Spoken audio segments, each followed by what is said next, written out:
There's just a bit of a hack and slash test setup for trying to restore one of these dying Ryobi 1 Plus 18 volt nickel cadmium batteries I've acquired recently. And as I already said, it's dying, so I'm just experimenting with this pulse cap network. Well, they're not true pulse capacitors, just a couple of big electrical capacitors I had lying around. Basically it's an LC pulse network. Here's a rough schematic. And I have a 24 volt power supply. It's an old Solar Electric one that or Solar General Signal, I think, at the time this particular one was made. It's a constant potential, basically ferroresonant regulated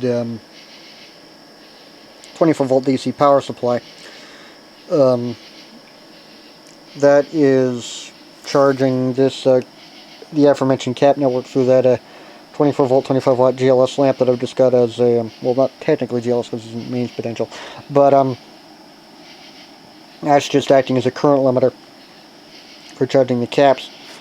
And then there's a 8 mH choke there just to limit the peak current but lengthen the current pulse. And then a 0.1 ohm sense resistor just being used as a current shunt.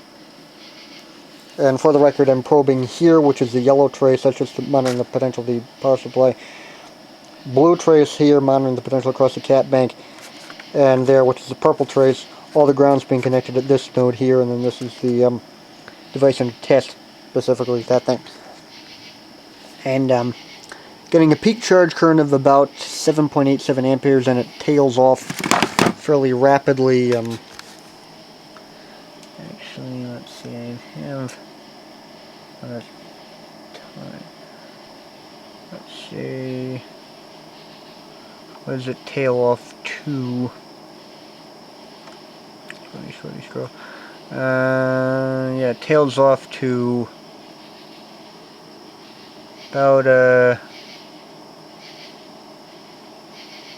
720 odd milliamperes about. Well, it tails off fairly rapidly to less than about well under an ampere. And ideally what I'd like to do is, well, of course this would require a much, at least inductively, larger inductor, is get it so that it would ring where you have where there's the initial pulse, but then it actually goes negative, so the battery is actually charging the caps, and then it just oscillates a couple of times until it hits the steady state. But again, this is just a simple hack and slash thing that I built with parts laying around, so you can't expect all kinds of great stuff from it. It's just a simple thing. But yeah, knock on wood, this will work, but I'll just try a couple more pulses. Got a number of various pulses between about tend to range about 5.9 amperes to about 8 amperes for the peak amplitude of the initial current spike. I am getting additional JG bits, but looking at those in depth on the scope, those look like they're just RF QRM from the contact arcing.